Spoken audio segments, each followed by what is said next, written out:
সালাম আলাইকুম। Technique easy এডুকেশনের পক্ষ থেকে আপনাদেরকে জানাচ্ছি আন্তরিক শুভেচ্ছা ও অভিনন্দন। আজকের পর্বে আমরা ষষ্ঠ শ্রেণীর গণিত বিষয়ের পূর্ণ সংখ্যা এই অধ্যায়ের পূর্ণ সংখ্যার ক্রম এই টপিক্সের উপরে বেশ কিছু গুরুত্বপূর্ণ এমসিকিউ প্রশ্ন সমাধান করব। সবার প্রথমে 1 নম্বর যেই প্রশ্নটা এখানে বলা হয়েছে, কোন সংখ্যাটি -9 থেকে বড়? এখানে বলা হয়েছে -9 তার চাইতে বড়। এখানে 4টা অপশনের মধ্যে 4টা সংখ্যা দেওয়া আছে, কোনটা -9 থেকে বড়? তো ক নম্বর অপশনে দেওয়া আছে -20। -9 চাইতে কি -20 বড়? মনে রাখতে হবে এটাও ঋণাত্মক, যেহেতু ঋণাত্মক সংখ্যা দেখতে যত বড় মনে হবে সে ততই ছোট। তো এখানে -9 থেকে -20 দেখতে বড় মনে হচ্ছে কিন্তু সে আসলে ছোট। ঋণাত্মক সংখ্যার এটা একটা বৈশিষ্ট্য, সে দেখতে যত বড় মনে হবে সে আসলে তত ছোট। তাহলে এখানে -9 আর এখানে -20, তাহলে মনে হচ্ছে যে 9 এর চাইতে এই যে এখানে 20 বড়, কিন্তু আসলে তো দুইটা ঋণাত্মক, সুতরাং এটা ছোট, তাহলে এটা বড় না। ক নাম্বার অপশনটা ভুল। খ নাম্বার অপশনও একই, -9 থেকে -15 বড় হবে না, বরঞ্চ এটা ছোট হবে, কারণ দেখতে বড় মনে হলেও সে আসলে ছোট, ঋণাত্মক সংখ্যা। এরপরে বলা আছে -8, তাহলে এখানে -9 আর এখানে -8, তাহলে দেখে মনে হচ্ছে -9 এর চাইতে -8 ছোট, কিন্তু সে আসলে বড়। ঋণাত্মক সংখ্যার বৈশিষ্ট্য এটাই যে দেখে তাকে ছোট মনে হলেও সে আসলে বড়, আর দেখে বড় মনে হলেও সে আসলে ছোট। তো ঋণাত্মক সংখ্যা দেখতে যত বেশি বড় মনে হইতে থাকবে তার মান তত কমতে থাকবে। তাই এখানে আমরা দেখতেছি -9 এর চাইতে -8 দেখে ছোট মনে হচ্ছে কিন্তু সে আসলে বড়, তাহলে আমরা বলতে পারি -9 থেকে -8 বড়। তাহলে গ নাম্বার অপশনটা হচ্ছে সঠিক। ঘ নাম্বার এই আগের ক খ এর মতোই তার ব্যাখ্যাটা। 2 নম্বর প্রশ্ন, নিচের কোনটি সঠিক? 4টা অপশন দেওয়া আছে, কোনটা কোনটা সঠিক আমরা বের করব। ক নম্বর অপশনে বলা হয়েছে -3 ইজ গ্রেটার দেন -2, অর্থাৎ তারা বলতেছে যে -3 -2 এর চাইতে বড়, এটা তারা বলতেছে যে -3 বড়, -2 ছোট। এই চিহ্নটি দ্বারা এটাই বোঝানো হয়। তো এখন যে বিষয়টা -3 আর -2, আমরা 1 নম্বর যে প্রশ্নটা সমাধান করলাম তখন যে ব্যাখ্যাটা দিলাম, এখানেও সেই একই ব্যাখ্যাটা আমরা দিব, যে দেখে আমাদের কাছে মনে হইতেছে যে -3 -2 এর চাইতে বড়, এটা দেখে মনে হইতেছে যে এখানে 2 আর এখানে 3, কিন্তু এটা কি আসলেই 2 আর 3? এটার সামনে কি কোনো চিহ্ন নাই? এখানে মাইনাস চিহ্ন, তার মানে ঋণাত্মক সংখ্যা। আমরা এখানে লিখে দেখাই, সংখ্যা রেখা যখন আমরা তৈরি করি তখন সংখ্যা রেখায় মিডল পয়েন্টে 0, তার বামে -1, -2, -3, -4। তাহলে এই যে 0-র চাইতে -1 ছোট, -1-এর চাইতে -2 আরও ছোট, -2 এর চাইতে -3 আরও ছোট, অর্থাৎ দেখতে যতই বড় মনে হচ্ছে সে তত ছোট। দেখতে বড় মনে হচ্ছে কিন্তু সে আসলে ছোট, তাহলে এটাই হচ্ছে তার ব্যাখ্যাটা। তাহলে এখানে -3 আর এখানে -2, তাহলে দেখে মনে হচ্ছে -3 বড় কিন্তু সে আসলে ছোট। তাহলে এখানে যে চিহ্নটা দিল সেই চিহ্ন অনুযায়ী কি এটা ঠিক আছে? না, এটা ঠিক নেই, কারণ এই চিহ্ন অনুযায়ী -3 তো বড় না, -2কে তো বড় হওয়ার কথা, কিন্তু এখানে -3কে তারা বড় দেখাইছে, তাহলে এটা ভুল, এটা হবে না। খ নাম্বার অপশনে বলছে 4 ইজ লেস দেন 3, অর্থাৎ 4 3 এর চাইতে ছোট। 4 কি আসলেই 3 এর চাইতে ছোট? না, 4 আসলে 3 এর চাইতে ছোট না, বরঞ্চ বড়, তাহলে এটাও ভুল। গ number option -1 is greater than 2, তাহলে এখানে যদি আপনারা লক্ষ্য করেন তাহলে এটা হচ্ছে -1 আর এটা হচ্ছে শুধু 2, শুধু 2 মানে কি +2। তাহলে আমরা জানি যে কোনো ঋণাত্মক সংখ্যার চাইতে যে কোনো ধনাত্মক সংখ্যা বড় হবে। ঋণাত্মক সংখ্যাটা যত হোক না কেন তার চাইতে ধনাত্মক সংখ্যাটা বড় হবে। তাহলে এখানের মধ্যে এটা ঋণাত্মক আর এটা ধনাত্মক, তাহলে অবশ্যই ধনাত্মক সংখ্যাটা বড়, তাহলে +2 বড়, কিন্তু এই চিহ্ন অনুযায়ী +2টা ছোট। তাহলে এটা কি ঠিক আছে? না, এটাও ঠিক নাই। ঘ নাম্বার অপশনে বলা হয়েছে যে -8 ইজ লেস দেন -7, অর্থাৎ -7 এর চাইতে -8 ছোট, এবং এই তথ্যটা সঠিক। কেন তথ্যটা সঠিক? তার কারণ দুইটা সংখ্যাই ঋণাত্মক। আমরা জানি যে ঋণাত্মক সংখ্যার ক্ষেত্রে যাকে দেখতে বড় মনে হবে সে আসলে ছোট, আর যাকে দেখে ছোট মনে হবে সে আসলে বড়। তাহলে -8 -7 দুইটাই ঋণাত্মক সংখ্যা। এখন দেখে মনে হচ্ছে যে -8 এটা বড় আর -7 এটা ছোট, কিন্তু ঋণাত্মক হওয়ার কারণে ঠিক তার উল্টাটা ঘটবে। -8 হবে ছোট, -7 হবে বড়। তাহলে এখানে যে চিহ্ন দিছে সংখ্যাগুলোকেও সেই হিসাবেই বসানো হয়েছে। এই চিহ্ন অনুযায়ী -8 ছোট, এবং আমরা ব্যাখ্যা দিয়েও দেখলাম -8 আসলেই ছোট। এই চিহ্ন অনুযায়ী -7 বড়, এবং আমরা ব্যাখ্যা দিয়ে দেখলাম -7 আসলেই বড়। তাহলে আমরা বলতে পারি যে 2 নম্বর প্রশ্নের সঠিক উত্তর হচ্ছে ঘ, -8 ইজ লেস দেন -7। 3 নম্বর প্রশ্ন, নিচের কোনটি সঠিক?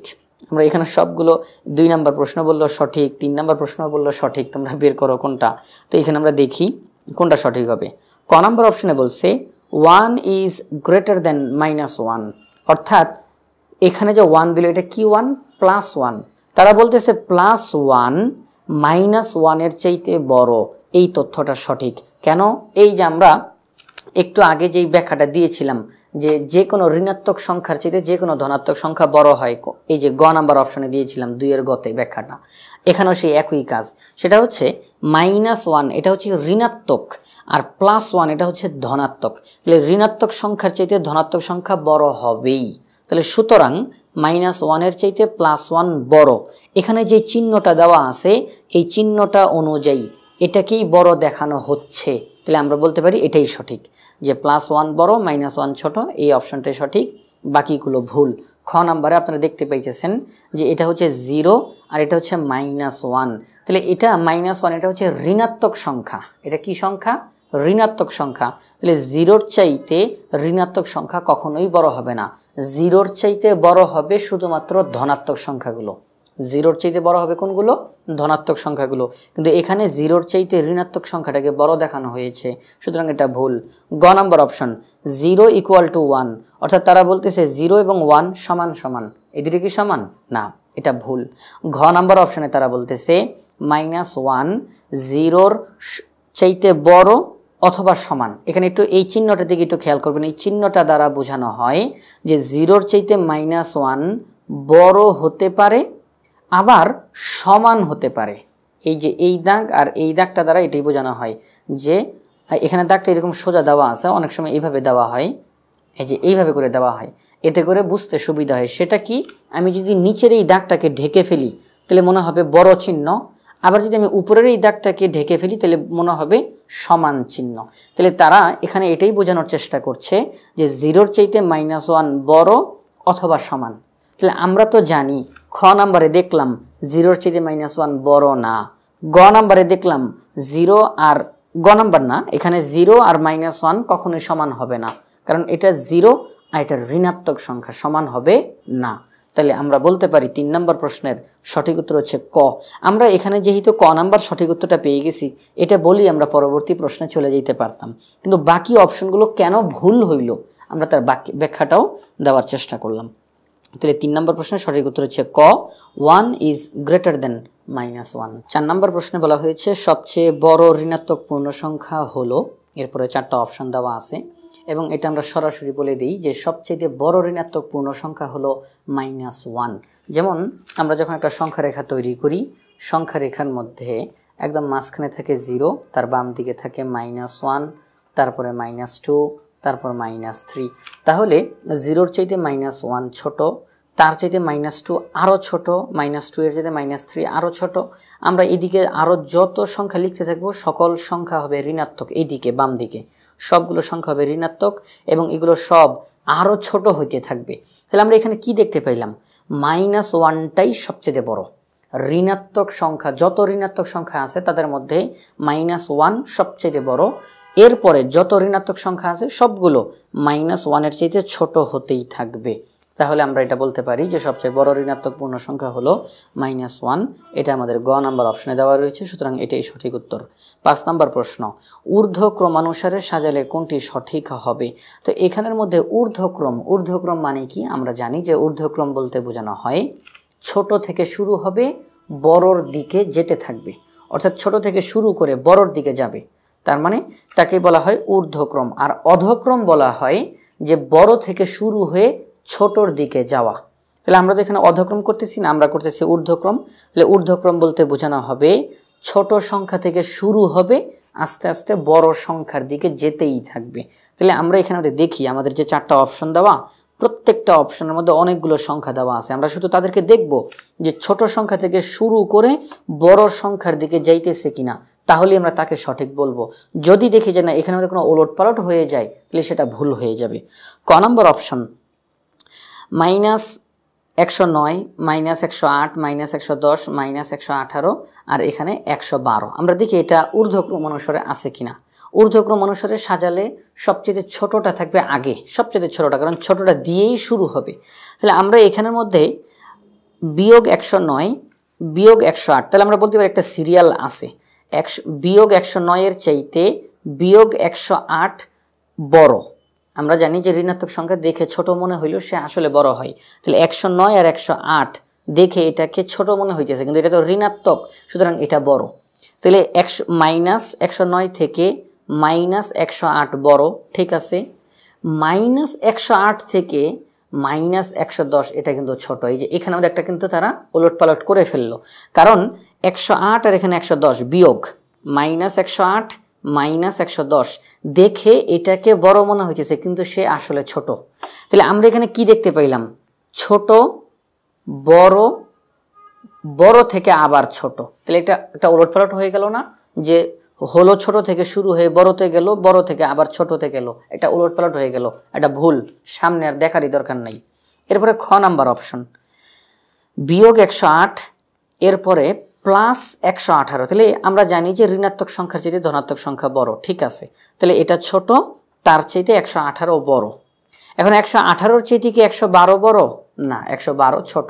এখানে আবার একটা ওলট পালট করে ফেললো, ছোট সংখ্যা তার চাইতে বড়, তার চাইতে আবার ছোট, তাইলে ওলট পালট, এটাও ভুল।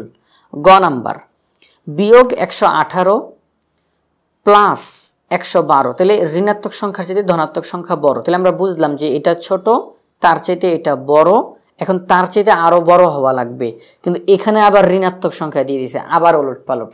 তাহলে প্রথমে ছোট, তারপরে বড়, তারপরে আবার ছোট, তাহলে এটা ঊর্ধ্বক্রম অনুসারে হয় নাই। তাহলে গ নাম্বারটাও ভুল। ঘ নাম্বারটা সঠিক হবে, কিন্তু কেন সঠিক হবে একটু দেখি। -110-এর চাইতে -109 এটা বড়। -109 থেকে -108 এটা আরো বড়। -108 থেকে 112 এটা কিন্তু +112 এটা বড়। +112 থেকে +118 এটা আরো বড়। তাহলে আমরা দেখলাম ছোট থেকে শুরু করে আস্তে আস্তে বড়র দিকে যেতে থাকলো। তাহলে ঘ নাম্বার অপশনটাই হচ্ছে সঠিক উত্তর। 5 নম্বর প্রশ্ন সঠিক উত্তর হচ্ছে ঘ। 6 নম্বর প্রশ্ন, ঊর্ধ্বক্রম অনুসারে সাজানোর ক্ষেত্রে নিচের কোন ক্রমটি সঠিক হবে? আমরা কিন্তু আজকের পর্বের শুরুতেই বলেছি যে আমাদের আজকের এই পর্বটি হচ্ছে পূর্ণ সংখ্যার ক্রম। ক্রম বলতে সিরিয়ালকে বোঝানো হয়, ধারাবাহিকতা, যে ছোট থেকে শুরু করে বড়র দিকে যাওয়া অথবা বড় থেকে ছোটর দিকে যাওয়া, এই ধারাবাহিকতাটা নিয়ে আজকে আমরা প্রশ্নগুলো সমাধান করতে পারবো, এটা আমাদের জন্য খুবই ভালো হবে। তো 6 নম্বর প্রশ্ন বলা হয়েছে যে ঊর্ধ্বক্রম অনুসারে সাজানোর ক্ষেত্রে নিচের কোন ক্রমটি সঠিক হবে? এখানে 4টা অপশন দেওয়া, কোনটা সঠিক? ক নম্বরে বলা আছে -4, -3, 0, 1।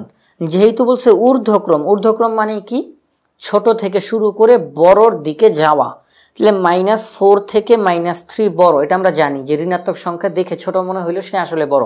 তাহলে -4 থেকে -3 বড়, -3 থেকে 0 বড়, কারণ এই -3 এটা ঋণাত্মক, 0 ধনাত্মক না ঋণাত্মক না, 0-র কোনো মানই নাই, কিন্তু এটা তো মাইনাস, ঋণাত্মক, এর জন্য এটা ছোট হয়ে যাবে। আমরা যখন সংখ্যা রেখার মধ্যে করি তখন 0-র বাম দিকে ঋণাত্মক সংখ্যা থাকে, কেন? কারণ এগুলোর মান কম, আর 0-র ডান দিকে থাকে ধনাত্মক, এগুলোর মান বেশি। তাহলে আমরা বলতে পারি যে -4 থেকে -3 বড়, -3 থেকে 0 বড়, 0 থেকে আবার +1 বড়। তাহলে আমরা বলতে পারি যে ক নাম্বার অপশনটাই সঠিক, কারণ এখানে ছোট থেকে শুরু করে বড়র দিকে যাওয়া হয়েছে। তাহলে এই অপশনটাই হচ্ছে সঠিক উত্তর। 7 নম্বর প্রশ্নে বলা হয়েছে যে সংখ্যা রেখা দেওয়া আছে, একটা সংখ্যা রেখা এখানে তারা দিল, দেওয়ার পর তারা প্রশ্নটা জিজ্ঞাসা করলো প্রদত্ত সংখ্যাগুলোর মধ্যে সবচেয়ে বড় ঋণাত্মক পূর্ণ সংখ্যা কোনটি? এই যে একটা সংখ্যা রেখা দেওয়া, এই সংখ্যা রেখার মধ্যে যেই সংখ্যাগুলো দেওয়া আছে এই সংখ্যাগুলোর মধ্যে সবচেয়ে বড় ঋণাত্মক, তাহলে ধনাত্মক দেখার দরকার নাই, শুধু ঋণাত্মকগুলোর দিকে তাকাবো।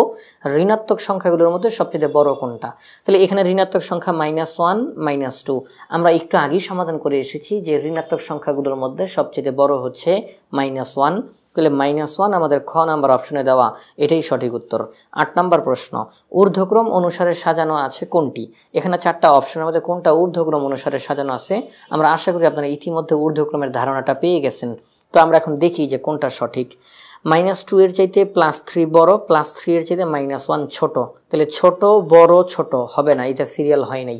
খ নাম্বার, +1 এর চাইতে -2 ছোট, তাহলে বড় থেকে তো ছোটর দিকে যাওয়া যাবে না। ঊর্ধ্বক্রম মানে ছোট থেকে শুরু করে বড়র দিকে যেতে হবে, কিন্তু তারা তো এখানে বড় থেকে ছোটর দিকে গেল, হবে না। গ নাম্বার, -5 থেকে -3 এটা ছোট, এটা বড়। -5 থেকে -3 বড়, -3 থেকে -1 আরও বড়, -1 থেকে +2 বড়। আমরা পেয়ে গেছি, এটাই হচ্ছে সঠিক উত্তর, যে ছোট থেকে শুরু করে আস্তে আস্তে বড়র দিকে গেল। তাহলে 8 নম্বর প্রশ্নের সঠিক উত্তর হচ্ছে গ নাম্বার। 9 নম্বর প্রশ্ন, নিচের কোন সংখ্যাটি সবচেয়ে বড়? এখন আর কোনো ধনাত্মক ঋণাত্মক বলে নাই, বলছে 4টা অপশনে যে সংখ্যাগুলো দেওয়া আছে তাদের মধ্যে সবচেয়ে বড় কোনটা? ক নাম্বার অপশন -16, খ নাম্বার অপশন -12। তো আমরা বলতে পারি যে -16 এর চাইতে -12 বড়, ঠিক আছে, কিন্তু এটাই কি সবচেয়ে বড়? এখানের মধ্যে একটু দেখি, -12 এর চাইতে -7 আরও বড়, -7 এর চাইতে -1 আরও বড়। এখানে সবগুলো সংখ্যাই ঋণাত্মক, মাইনাস মাইনাস মাইনাস মাইনাস। তো এই ঋণাত্মক সংখ্যাগুলোর মধ্যে -1ই হচ্ছে সবচেয়ে বড়। ঋণাত্মক সংখ্যার মধ্যে সবচেয়ে বড় হচ্ছে -1। তাহলে 9 নম্বর প্রশ্নের সঠিক উত্তর হচ্ছে ঘ, -1। 10 নম্বর প্রশ্নে বলা হয়েছে নিচের কোনটি সঠিক? 4টা অপশন দেওয়া, কোনটা সঠিক আমরা দেখব। ক নাম্বার অপশনে বলা হয়েছে 0 ইজ গ্রেটার দেন -1, অর্থাৎ -1 এর চাইতে 0 বড়, এবং আমরা এটাকে সঠিক বলতে পারি। কেন? তার কারণ হচ্ছে আমরা যখন একটা সংখ্যা রেখা আঁকবো, আমরা বেশি কিছু দিলাম না, আমরা শুধু এই 2টা সংখ্যাই দিলাম। তো এই যে সংখ্যা রেখাটা, সংখ্যা রেখার মধ্যে আমরা জানি যে 0 এই সংখ্যার বাম দিকে হয় ঋণাত্মক, ডান দিকে হয় ধনাত্মক। ঋণাত্মক সংখ্যাগুলো ছোট, ধনাত্মক সংখ্যাগুলো বড়। তো এখানের মধ্যে 0র বাম দিকে আছে -1, তার মানে কি 0র চাইতে -1 ছোট। আবার আমরা কি বলতে পারি, -1 এর চাইতে 0 বড়। তাহলে এখানের মধ্যে কিন্তু এটাই বোঝানো হয়েছে যে 0 ইজ গ্রেটার দেন -1, অর্থাৎ -1 এর চাইতে 0 বড়। তাহলে আমরা এটাকে সঠিক বলতে পারি। 11 নম্বর প্রশ্ন, -13 হতে ছোট কোনটি? -13 থেকে কোনটা ছোট? এখানে 4টা অপশন দেওয়া আছে, কোনটা ছোট আমরা দেখব। তাহলে যেহেতু ছোটর কথা বলছে, তার মানে আমরা যেই সংখ্যাটাকে বের করব সেটা অবশ্যই -13 থেকে দেখে বড় মনে হবে, দেখে বড় মনে হবে। কারণ ঋণাত্মক সংখ্যার ক্ষেত্রে যাকে দেখে বড় মনে হয় সে আসলে ছোট হয়। তাহলে এখানের মধ্যে আমাদেরকে তারা ছোটর কথা জিজ্ঞাসা করছে। তাহলে -13 থেকে ছোট কোনটি? -12, -13 থেকে -12কে দেখে ছোট মনে হচ্ছে, কিন্তু সে আসলে বড়। -13 থেকে -10কে দেখে ছোট মনে হচ্ছে, কিন্তু সে আসলে বড়। -13 থেকে -14কে দেখে বড় মনে হচ্ছে, কিন্তু সেই আসলে ছোট। কারণ ঋণাত্মক সংখ্যা আমরা যাদের মধ্যে তুলনা করব, তাদের মধ্যে যাকে দেখে ছোট মনে হবে, ঋণাত্মক সংখ্যা যাকে দেখে ছোট মনে হবে সে আসলে বড়, আর যাকে দেখে বড় মনে হবে সে আসলে ছোট। তাহলে এখানে -13 আর এখানে -14, দেখে এটাকে ছোট মনে হচ্ছে, এইটাকে বড় মনে হচ্ছে, কিন্তু এটাই আসলে ছোট। তাহলে আমরা বলতে পারি -13 হতে ছোট হচ্ছে -14। গ নাম্বার অপশনটা সঠিক। 12 নম্বর প্রশ্ন, -3 এর পূর্ববর্তী সংখ্যা নিচের কোনটি? পূর্ববর্তী মানে কি? তার পূর্বের মানে আগের। তাহলে আমরা পূর্ববর্তী কিভাবে করে নির্ণয় করতে পারি, সেটা হচ্ছে একটু আগে যে আমরা সংখ্যা রেখাটা তৈরি করলাম, সেই সংখ্যা রেখার মধ্যে আমরা দেখতে পারি, এই যে আমরা যে সংখ্যা রেখাটা তৈরি করলাম, পূর্ববর্তী মানে হচ্ছে বাম দিকে যেতে হবে। আর যদি পরবর্তী বলে, তাহলে যেখানে আসি আমরা সেখান থেকে ডান দিকে যাব। পূর্ববর্তী বললে বাম দিকে, আর পরবর্তী বললে ডান দিকে যাব। তাহলে এখানের মধ্যে আমাদেরকে তারা বলল -3, এই যে -3, তাহলে -3 এর পূর্ববর্তী মানে তার বাম দিকে যাব। তাহলে -3 এর বাম দিকে আছে -4। তাহলে আমরা বলতেই পারি যে -3 এর পূর্ববর্তী সংখ্যা হলো -4। এটা গ নাম্বার অপশনে দেওয়া রয়েছে। 13 নম্বর প্রশ্নে বলা হয়েছে -13 এর পরবর্তী সংখ্যাটি কত? এখন এই যে পরবর্তী, যখনই এখানে একটা কথা বলি, পরবর্তী আর পূর্ববর্তী, যখন পরবর্তী কথাটা বলা হবে, যেই সংখ্যাটা দেওয়া থাকবে তার সাথে আমরা 1 যোগ করে দিব, যেটাই দেওয়া থাকুক, ধনাত্মক সংখ্যা দেওয়া থাকুক, ঋণাত্মক সংখ্যা দেওয়া থাকুক, পরবর্তী কথাটা বললেই আমরা +1 এটা করব, অর্থাৎ 1কে প্লাস করে দিব ওই সংখ্যাটার সাথে। আর যদি বলে পূর্ববর্তী, তাহলে আমরা 1 মাইনাস করে দিব। অর্থাৎ এখানের মধ্যে যে আমাদেরকে অঙ্কটা করতে বলল যে -13 পরবর্তী সংখ্যাটি কত, তাহলে আমরা -13 লিখলাম, তার সাথে 1 যোগ করব। কারণ পরবর্তী মানে কি, পরবর্তী মানে হচ্ছে ডান দিকে যাবে, অর্থাৎ সংখ্যাটা বড় হবে। সংখ্যাটা কি হবে, বড় হবে। আর যখন পূর্ববর্তী মানে ঠিক তার আগের সংখ্যাটা, তার মানে ছোট সংখ্যাটা তারা জানতে চায়, তাহলে কমবে। তাহলে যখন বলবে পরবর্তী, আমরা 1 প্লাস করব ওই সংখ্যাটার সাথে। আর যদি বলে পূর্ববর্তী, আমরা ওই সংখ্যাটা থেকে 1 মাইনাস করব। এই কথাটা আমরা মনে রাখবো। তো এখানের মধ্যে আমাদেরকে বলছে -13 পরবর্তী সংখ্যাটা কত, আমরা -13 সাথে 1 প্লাস করব। এখন দেখি ফলাফল কত হয়। তাহলে -13 প্লাস 1, তাহলে ফলাফল কত হবে? যেহেতু এখানে মাইনাস চিহ্ন আছে, তার মানে মাইনাস করতেই হবে। আমরা যোগ বিয়োগের অঙ্কগুলো আমরা করেছি, তো যেহেতু বিয়োগ চিহ্ন আছে, বিয়োগ আমাকে করতেই হবে। 1 থেকে তো 13 বিয়োগ করা যাবে না, 13 থেকে 1কে বিয়োগ করে দিই। 13 থেকে 1 বিয়োগ করলে হয় 12। এই চিহ্ন বাদ দিলে 1 আর 13 বড় কোনটা দেখা যায়? 13 বড় দেখা যায়, তার সামনে মাইনাস, তাহলে ফলাফলে মাইনাস। তাহলে -13 তার সাথে যদি আমরা 1 প্লাস করি, তাহলে ফলাফল হবে -12। তাহলে আমরা বলতে পারি যে -13 এর পরবর্তী সংখ্যাটি হচ্ছে -12। ঘ নাম্বার অপশনটা হচ্ছে সঠিক উত্তর। 14 নম্বর প্রশ্ন, ব্র্যাকেটের মধ্যে -5 দিয়ে দিল তারা বলতেছে -5 এর পরবর্তী সংখ্যা কোনটি? তাহলে একই রকমভাবে আমরা সমাধানটা করতে পারি। এখানেই আমরা করে ফেলি, -5 তার সাথে আমরা 1 প্লাস করব। তাহলে ফলাফল কত হবে? -5 প্লাস 1, ফলাফল হবে -4। কারণ 1 থেকে 5কে বিয়োগ করা যাবে না, 5 থেকে 1 বিয়োগ করে দিলে হয় 4। এখানে চিহ্ন বাদে 5কে বড় দেখা যায়, তাহলে 5 এর সামনে মাইনাস চিহ্ন, তাহলে ফলাফলে মাইনাস চিহ্ন, -4। তাহলে আমরা বলতে পারি যে -5 এর পরবর্তী সংখ্যাটি হলো -4। ঘ নাম্বার অপশনটা হচ্ছে সঠিক উত্তর। 15 নম্বর প্রশ্ন, -1 এবং +4, এই যে এখানে কোনো চিহ্ন নাই, তার মানে +4। তাহলে -1 এবং +4 এর মধ্যবর্তী মানের ঊর্ধ্বক্রমে সাজানো আছে নিচের কোনটিতে, সেটা আমাদেরকে বের করতে হবে।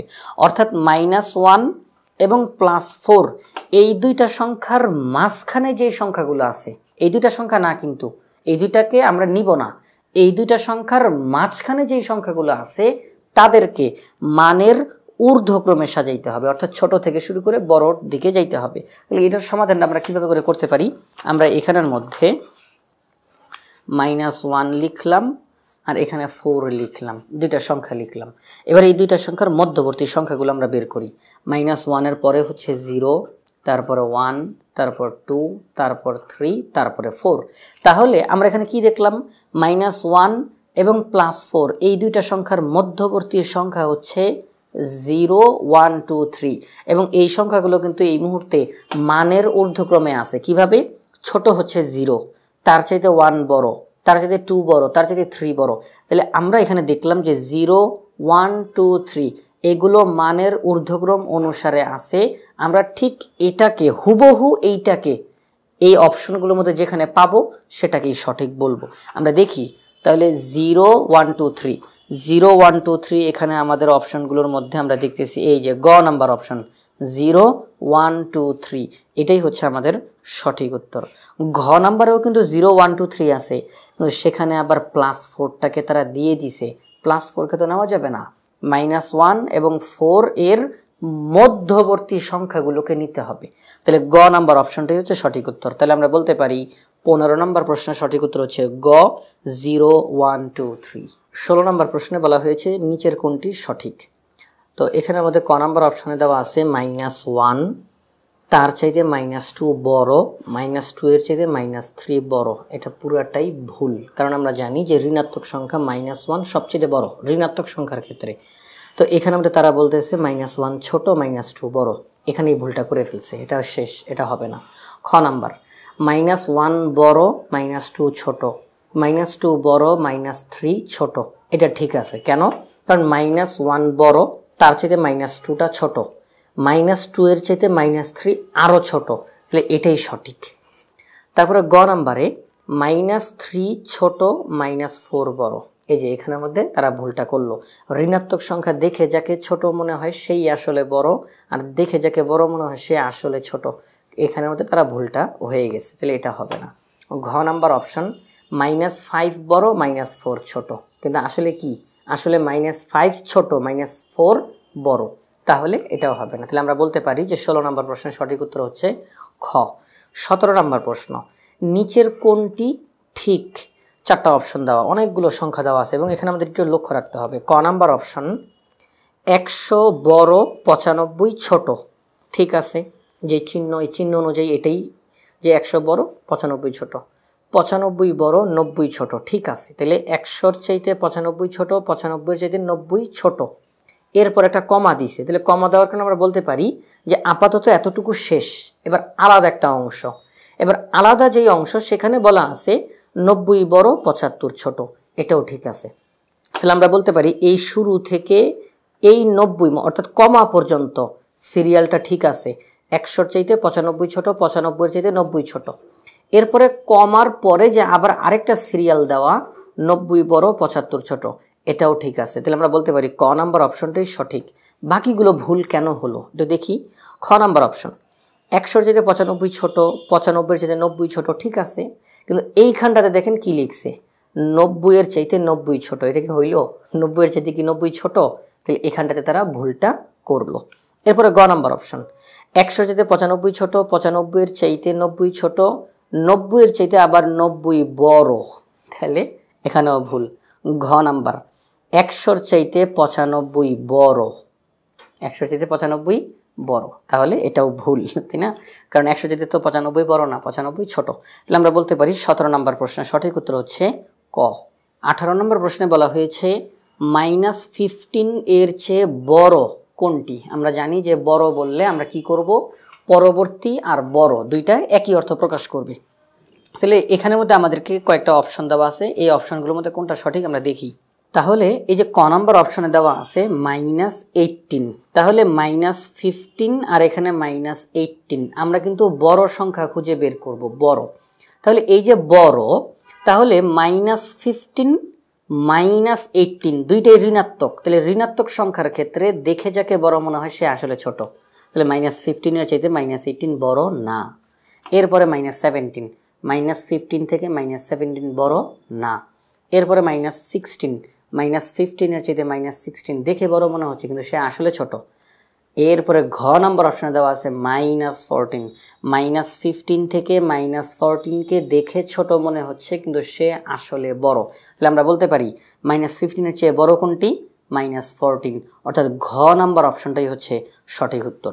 19 নম্বর প্রশ্ন, ঊর্ধ্বক্রম অনুসারে সাজানোর ক্ষেত্রে নিচের কোনটি সঠিক হবে? ক নাম্বার অপশন, শুরুতে দেওয়া আছে 0, যেহেতু ঊর্ধ্বক্রম বলছে তার মানে কি ছোট থেকে শুরু হবে বড়র দিকে যাবে, তাহলে 0 সবার শুরুতে দেওয়া, ঠিক আছে। একটু দেখি তারপরে কি আছে। এরপরে দেওয়া আছে -3, না এটা তো হবে না তাহলে, কারণ 0-র চাইতে ঋণাত্মক সংখ্যা তো বড় হবে না। আমরা জানি যে 0-র চাইতে ছোট হচ্ছে ঋণাত্মক সংখ্যা, 0-র চাইতে বড় হচ্ছে ধনাত্মক সংখ্যা, তাহলে 0-র চাইতে তো ঋণাত্মক সংখ্যাটা বড় হবে না, তাহলে এটা ভুল। খ নাম্বার অপশন, -4, এখন এটা ঠিক আছে কিনা তার পরেরটা দেখতে হবে। -4 তারপরে দেওয়া আছে -3, তাহলে এটাও মাইনাস এটাও মাইনাস, দুইটাই ঋণাত্মক সংখ্যা।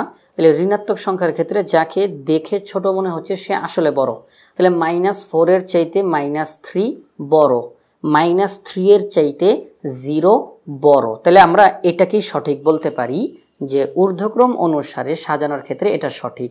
ছোট থেকে শুরু হয়েছে, বড়র দিকে গেল, আরও বড়র দিকে গেল, তাহলে খ নাম্বার অপশনটাই সঠিক। গ নাম্বারটা কেন সঠিক না? কারণ এখানে দেখেন প্রথমে 0, 0-র চাইতে 1 বড়, ঠিক আছে, কিন্তু 1-এর চাইতে তো -3 বড় না, ভুল। ঘ নাম্বার, 0-র চাইতে -4 বড় না, কারণ 0-র চাইতে ঋণাত্মক সংখ্যা বড় হবে না। তাহলে আমরা বলতে পারি যে 19 নম্বর প্রশ্নের সঠিক উত্তর হচ্ছে খ নাম্বার অপশন, -4, -3, 0।